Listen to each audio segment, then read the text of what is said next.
اعوذ باللہ من الشیطان الرجیم بسم اللہ الرحمن الرحیم الحمد للہ وحدہ والصلاۃ والسلام علی رسول اللہ وعلی آلہ وصحبہ اجمعین اما بعد بسم اللہ الرحمن الرحیم۔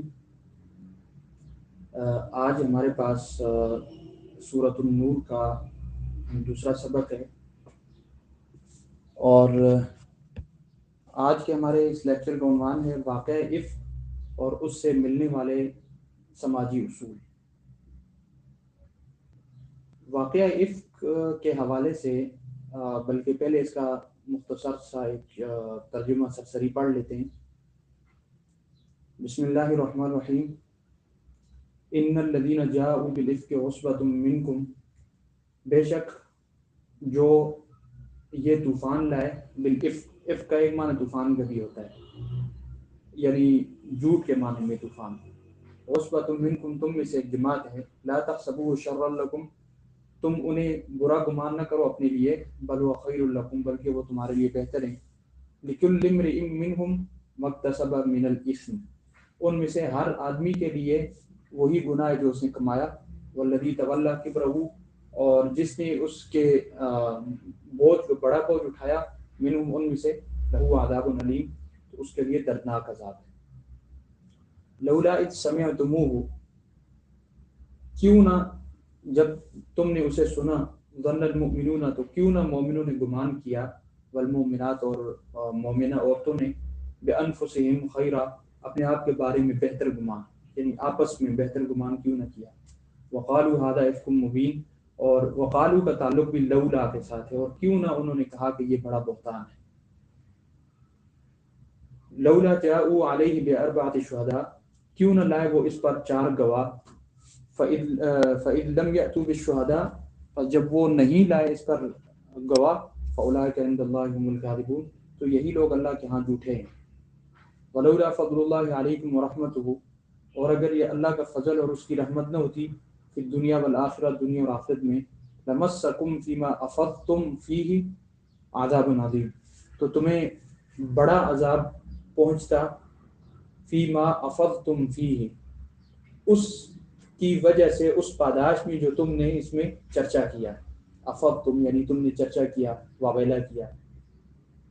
اذ تلقونہ بألسنتکم، جب تم اپنی زبانوں سے اس کو لے رہے تھے، وتقولون بافواہکم، اور تم اپنے منہ سے کہہ رہے تھے، ما لیس لکم بہ علم، وہ بات جس کا تمہیں علم نہیں تھا۔ وتحسبونہ ہینا، اور تم اسے بہت ہلکا سمجھ رہے تھے، وہو عند اللہ عظیم، حالانکہ وہ اللہ کے ہاں بہت بڑی بات تھی۔ ولولا اذ سمعتموہ، اور کیوں نہ جب تم نے اسے سنا، قلتم، یعنی کیوں نہ تم نے یہ کہا، ما یکون لنا ان نتکلم بہذا، کہ ہمارے لائق نہیں کہ ہم اس کے بارے میں بات کریں۔ سبحانک، آپ کی ذات پاک ہے، ھذا بہتان عظیم، یہ بہت بڑا بہتان ہے۔ یعظکم اللہ ان تعودوا لمثلہ، اللہ تعالیٰ تمہیں نصیحت کرتا ہے، ان تعودوا، ان یہ کبھی کبھار ان کے بعد لا محذوف بھی ہوتا ہے، تو یہاں پر بھی ایسا ہی ہے، اللہ تعودوا، اللہ تعالیٰ تمہیں نصیحت کرتا ہے کہ تم مت دوبارہ ایسا کرو، لمثلی، اس کی طرح، ابدا، کبھی بھی، ان کنتم مومنین، اگر تم ایمان لانے والے۔ وَيُبَيِّنُ اللَّهُ لَكُمُ الْآيَاتِ، اور اللہ تعالیٰ تمہارے لیے واضح طور پر آیتیں بیان کرتا ہے۔ واللہ علیم حکیم، اور اللہ تعالیٰ خوب جاننے والا، حکمت والا ہے۔ ان الذین یحبون ان تشیع الفاحشہ، اور بے شک وہ لوگ جو پسند کرتے ہیں، یعنی جو چاہتے ہیں، ان تشیع الفاحشہ، کہ بے حیائی پھیلے، فی الذین آمنوا، ان لوگوں کے بارے میں جو ایمان لائے، لہم عذاب علیم، تو ان کے لیے دردناک عذاب ہے، فی الدنیا والآخرہ، دنیا میں بھی آخرت میں بھی۔ واللہ یعلم وانتم لا تعلمون، اور اللہ تعالیٰ جانتے ہیں لیکن تم نہیں جانتے۔ ولولا فضل اللہ علیکم ورحمتہ، اور اگر اللہ کا فضل نہ ہوتا اور اس کی رحمت نہ ہوتی، علیکم، ولولا فضل اللہ علیکم ورحمتہ، اور اگر اللہ تعالیٰ کے تم پر فضل نہ ہوتا اور اس کی رحمت نہ ہوتی، وَأَنَّ اللَّهَ رَءُوفٌ الرحیم، اور بے شک اللہ تعالیٰ خوب شفقت کرنے والے، رحم کرنے والا ہے، یعنی مہربان۔ آج کے ہمارے اس حصے میں، جیسا کہ میں نے ابھی عنوان بتایا اور آپ کے پاس اسکرین پر شو بھی ہو رہا ہے، آج کا عنوان ہے واقعہ افک اور اس سے ملنے والے سماجی اصول۔ پہلے یہ واقعہ افک کیا ہے اس کے حوالے سے بات کر لیتے ہیں۔ بخاری شریف کی روایت ہے، بخاری جلد ثانی میں یہ تفصیل کے ساتھ روایت موجود ہے، کتاب المغازی میں۔ غزوہ بنی مصطلق کی بات ہے، تقریباً یہ سن 6 ہجری کی بات ہے۔ حضور علیہ الصلاۃ والسلام کا یہ معمول مبارک تھا کہ وہ جب بھی کسی غزوے پر تشریف لے جاتے تو اپنے ساتھ اپنی ازواج میں سے کسی ایک کو ساتھ لے جاتے تھے۔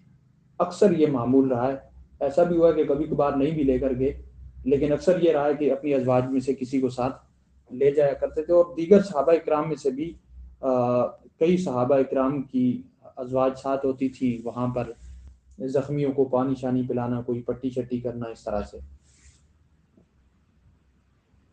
تو غزوہ بنی مصطلق میں حضور علیہ الصلوۃ والسلام حضرت عائشہ رضی اللہ تعالی عنہا کو ساتھ لے کر گئے۔ غزوے سے جب واپسی ہو رہی تھی، راستے میں ایک جگہ میں ذرا اس واقعے کو تفصیل کے بجائے ذرا ایک سمری کے طور پر شارٹ کٹ بیان کروں گا۔ تفصیل اگر چاہیے ہو تو بخاری شریف میں یہ تفصیل کے ساتھ روایت موجود ہے، اس کا ترجمہ بھی مل جاتا ہے۔ واپسی میں پڑاؤ کیا تو پڑاؤ کے دوران رات کا وقت تھا، اور طریقہ کار یہ ہوتا تھا کہ رات کو چلتے اور تقریباً رات کے آخری پہر پڑاؤ کیا جاتا، اور پھر صبح کی نماز وغیرہ پڑھ کر پھر چل پڑتے، یا پھر یہ طریقہ ہوتا تھا کہ رات کے پہلے پہر میں پڑاؤ کیا جاتا اور آخری پہر میں یعنی تہجد وغیرہ پڑھ کر تو پھر صبح کے وقت یعنی آگے نکل کے آتے۔ اچھا، اس موقع پر بھی ایسا ہی ہوا کہ تقریباً رات کا وقت تھا، حضرت عائشہ رضی اللہ تعالیٰ عنہ کو قضاء حاجت کی ضرورت پڑی، تو وہ اپنے اونٹ پر کجاوا رکھا ہوتا تھا، جس کو ہودج بھی کہتے ہیں، ہودہ بھی کہتے ہیں، ہودج بھی کہتے ہیں، کجاوا بھی کہتے ہیں، اور سائڈوں سے پردے لٹک رہے ہوتے تھے اس کے۔ اور کچھ صحابہ اکرام کی یہ ڈیوٹی تھی کہ وہ اسی ہودج کو اٹھاتے اور اٹھا کر اونٹ پر رکھ دیتے اور اونٹ کو اٹھاتے اور لے چلتے تھے۔ حضرت عائشہ رضی اللہ تعالیٰ عنہ کو قضاء حاجت کی ضرورت پڑی تو وہ ایک سائڈ پر نکل گئی۔ وہاں گئی تو ان کے پاس جو ہار تھا وہ کہیں گر گیا۔ اس کی تلاش میں لگی رہی، تلاش کرتی رہی، کافی تاخیر ہو گئی۔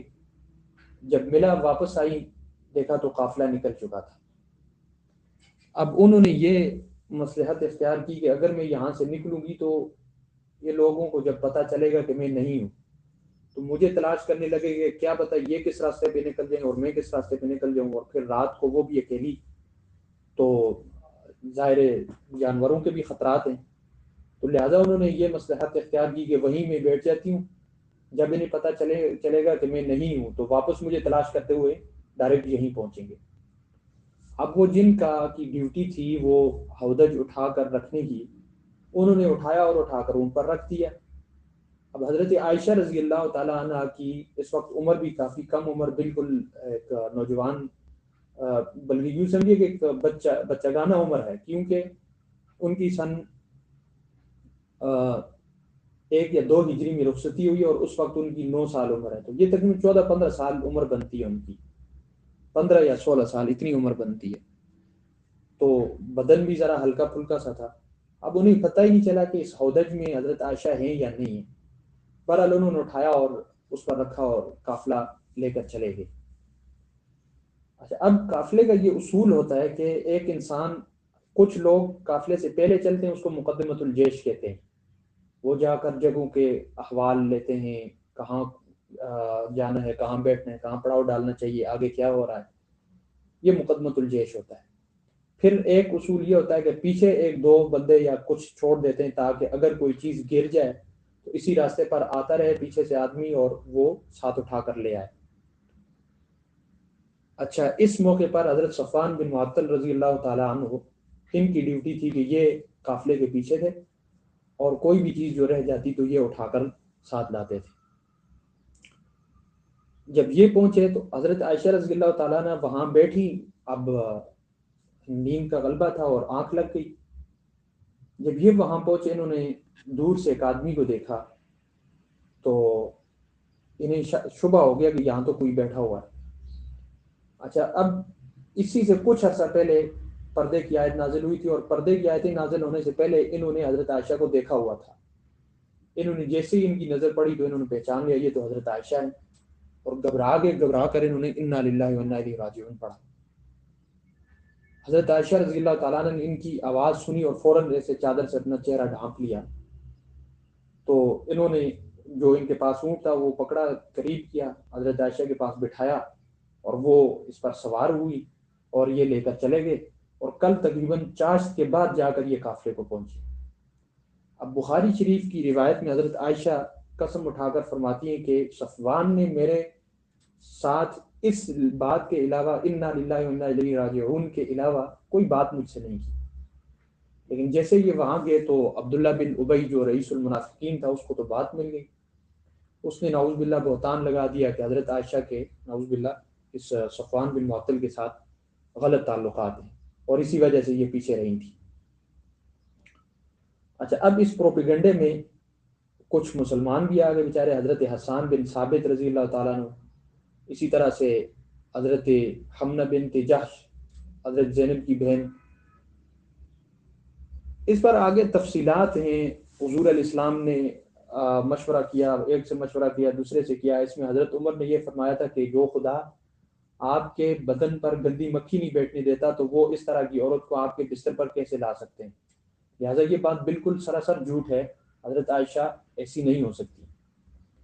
پر حضرت عائشہ بیچاری روتی رہیں، اور 1 مہینے سے زیادہ کا وقت گزر گیا اسی معاملات میں، اور بعد میں پھر اللہ تعالیٰ نے خود ان کی برات کے لیے قرآن کریم کی یہ آیات اتاری، اور یہ 2 رکوع باقاعدہ پورے 2 رکوع ان کی برات کے لیے اتری، اور وہ اللہ تعالیٰ نے یہ سورۃ النور کا ان کو حصہ بنا دیا۔ یہ رکوع نمبر 2 اور رکوع نمبر 3 اس سورت کا، یہ دونوں حضرت عائشہ رضی اللہ تعالیٰ عنہ کی برات کے بارے میں۔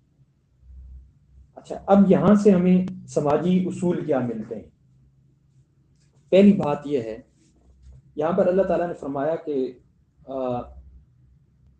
وَتَحْسَبُونَهُ هَيِّنًا وَهُوَ عِندَ اللَّهِ عَظِيمٌ، لوگ بہتان باندھ کر اس کو ہلکا پھلکا لے لیتے ہیں، بس کسی کے بارے میں بات کر دی، بات ختم۔ لیکن اللہ کے ہاں یہ بہت بڑا جرم ہے، اور بہت بڑا جرم ہے۔ ایک اصول تو ہمیں یہ ملا۔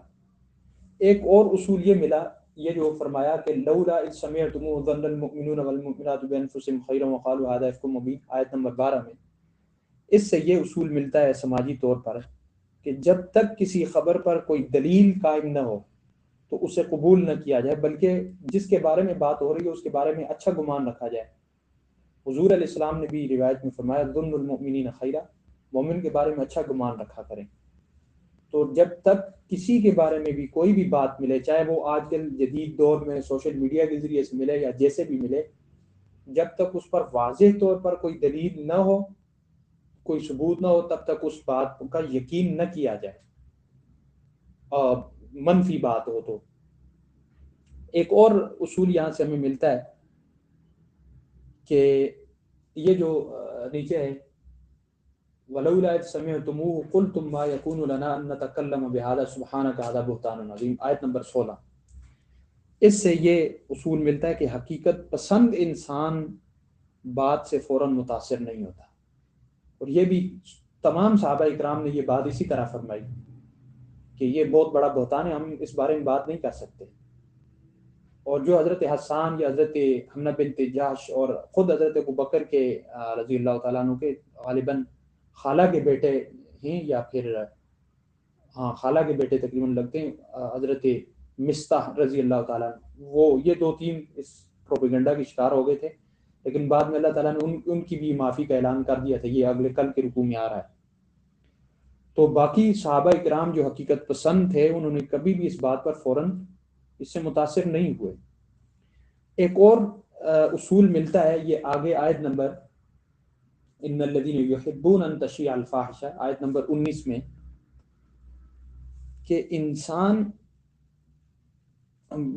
برائی اور بے حیائی کی بات پھیلانے والوں پر خود اس کا وبال آ سکتا ہے۔ لیکن اللہ نے فرمایا نا کہ جو لوگ بے حیائی کو پھیلانا پسند کرتے ہیں تو ان کے لیے دردناک عذاب ہے دنیا میں بھی اور آخرت میں بھی۔ اب یہ دنیا کا دردناک عذاب کیا ہے؟ مکافات عمل کے طور پر جس طرح سے اس نے کسی کی پردہ دری کی، بے حیائی پھیلانے میں بے حیائی پھیلائی، تو خدا نہ کرے کل کو یہ خود اس میں ملوث ہو سکتا ہے۔ یعنی مکافات عمل کے قانون کے مطابق فوراً اس کو بھی اس پر بھی یہ وقت آ سکتا ہے۔ ایک اور اصول ہے وہ یہ کہ حضرت عائشہ رضی اللہ تعالیٰ عنہ کے اس واقعہ اور اس پر صبر سے جو ہمیں ملتا ہے کہ جب انسان اپنی نیت، ارادوں اور کردار میں صاف ہو تو اللہ کی مدد ہمیشہ شامل حال رہتی ہے۔ آپ بخاری شریف کی روایت پڑھیں، اس میں حضرت عائشہ رضی اللہ تعالیٰ عنہ پر اس تہمت کی وجہ سے کیا کچھ گزرا ہے اور کیسے ان پر احوال گزرے ہیں، لیکن جب وہ کردار میں صاف تھی تو اللہ تعالیٰ نے باقاعدہ پوری یعنی اللہ تعالیٰ نے 2 رکوع ان کی برات میں اتار دی ہے۔ یہ بہت بڑی بات ہے، بہت بڑا اصول ملتا ہے سماجی سطح پر کہ سماج میں، معاشرے میں انسان کو ایک دوسرے کے ساتھ رہن سہن کے دوران کوئی نہ کوئی اس طرح کے معاملات پیش آ سکتے ہیں، لیکن اگر انسان اپنے کردار میں اگر وہ صاف ہے تو اس کو اس اللہ تعالیٰ کی مدد جو ہے وہ اس کے ساتھ شامل حال رہتی ہے۔ پھر یہاں ایک اور اصول جو ہمیں ملتا ہے کہ ایسے موقع پر انسان کے پاس جس قدر استطاعت ہو تو اپنا دفاع کرے، اپنی برات کرے، اپنی صفائی پیش کرے، لیکن خود اس میں اتر کر ایک جس کو کہتے ہیں اوور ایکٹنگ کرنا یا بہت زیادہ ایک دفاعی پوزیشن اختیار کر لینا یہ ضروری نہیں ہے، ورنہ پھر یہ بات بہت زیادہ پھیل جاتی ہے۔ اب حضرت عائشہ رضی اللہ تعالیٰ عنہ کو دیکھیں، جب ان پر یہ تہمت لگی تو انہوں نے حضور علیہ السلام سے فرمایا کہ میں ایسی نہیں ہوں، اپنے والد سے بتایا، اپنی والدہ سے کہا، اور اسی طرح سے اپنی جو ان کی باندیاں تھی اور جو اپنی سوکنیں تھی ان سے کہا کہ میں ایسی نہیں ہوں، اور اس پر یعنی کہ وہ اللہ تعالیٰ کی قسم ہی اٹھا سکتی تھی بیچاری کی، یہی تو استطاعت تھی، لیکن ایسا نہیں ہے کہ وہ باقاعدہ اتری ہوں اور جنہوں نے ان کے بارے میں بات کی اور ان کے خلاف کوئی انہوں نے بھی پروپیگنڈا شروع کیا ہو، تو یعنی ایک اوور ایکٹنگ جس کو کہتے ہیں تردید میں یا پھر دفاع میں بھی اوور ایکٹنگ کرنا، یہ پھر نقصان دہ ہوتا ہے، خود وہ بات جو ہے اتنی پھیلی نہیں ہوتی لیکن بعد میں پھیل جاتی ہے۔ تو استطاعت کے مطابق اپنی صفائی پیش کرے، باقی معاملہ اللہ تعالیٰ پر چھوڑ دے، یہ بھی اصول ملتا ہے۔ اور ایک اصول یہاں سے جو ملتا ہے وہ یہ ہے کہ صبر کا ساتھ خدا دیتے ہیں۔ جب آپ کسی بھی معاملے میں، جب آپ کی نیت، آپ کے ارادے، آپ کا سب کچھ آپ ہر لحاظ سے درست ہے، اور پھر آپ پر اگر کوئی تہمت لگتی ہے یا کوئی مسئلہ بنتا ہے اور آپ اس پر صبر کرتے ہیں تو اللہ تعالیٰ کی مدد آپ کے شامل حال رہتی ہے۔ حضرت عائشہ رضی اللہ تعالیٰ عنہ کو دیکھیں، تقریباً 1 مہینہ یا اس سے بھی زیادہ گزر گیا تھا، لیکن صبر کیا ہے انہوں نے اور اللہ کی مدد شامل حال رہی ہے۔ تو صبر کرنا بھی یہ بھی ایک بہت بڑا اصول ہے کہ ایسے موقع پر بجائے خدا سے شکوے کرنے کے یا پھر بجائے یہ کہ کسی حالات کے دباؤ میں آ کر کوئی بات قبول کر لینے کے بجائے صبر کرنا یہ ایک بہت بڑی بات ہے، صبر کیا جائے ایسے موقع پر۔ اور ایک اور بہت بڑا اصول کہ یہاں پر حضرت عائشہ رضی اللہ تعالیٰ عنہ جب آپ بخاری شریف کی جب روایت کا آپ جائزہ لیں تو جس وقت برات کا اعلان اترا تو ان کی والدہ نے غالباً ان سے کہا کہ آپ حضور علیہ السلام کا بھی شکریہ ادا کیجیے۔ انہوں نے کہا کہ انہوں نے فرمایا میں تو خدا کا شکر ادا کروں گی جس نے میرا ساتھ دیا ہے، یعنی انہیں یہ لگ رہا تھا کہ اس وقت حضور علیہ السلام بھی میری بات کا یا یقین نہیں کر رہے یا مجھے حوصلہ نہیں دے رہے یا کیا ہو رہا ہے۔ تو کہنے کا مطلب یہ جو یہاں سے میں اصول اخذ کرنا چاہتا ہوں وہ یہ ہے کہ جب انسان کا کردار صاف ہو اور انسان اپنے ارادوں میں، نیتوں میں درست ہو تو پھر کسی بھی معاملے میں خدا پر اس کو یقین کامل رکھنا چاہیے، اور خدا کا جو جسے کہتے ہیں کہ خدا کا دامن تھامے رکھنا چاہیے تاکہ اللہ تعالیٰ اس کی مدد کرے. اور انسان کا جو خدا تعالیٰ پر یقین کامل ہوتا ہے تو یہ یقین کامل ہی اس کی کامیابی اور برات کے لیے ایک بہت بڑی بات ہوتی ہے. یہ کچھ موٹے موٹے کچھ اصول تھے جو سماجی لحاظ سے ہم اس واقعہ افک سے اخذ کر سکتے ہیں. باقی اس کی تفصیلات اگر آپ دیکھنا چاہیں تو بخاری شریف کی جلد ثانی میں کتاب المغازی میں تفصیل کے ساتھ یہ روایت موجود ہے، باقاعدہ حدیث افک کے نام سے کئی صفحات پر مشتمل ہے، تو آپ اس کا ترجمہ بھی پڑھ سکتے ہیں. تو دعا ہے کہ اللہ تعالیٰ اس پر عمل کرنا نصیب فرمائے. سبحان ربک رب العزت عما یصفون وسلام علی المرسلین والحمد للہ رب العالمین.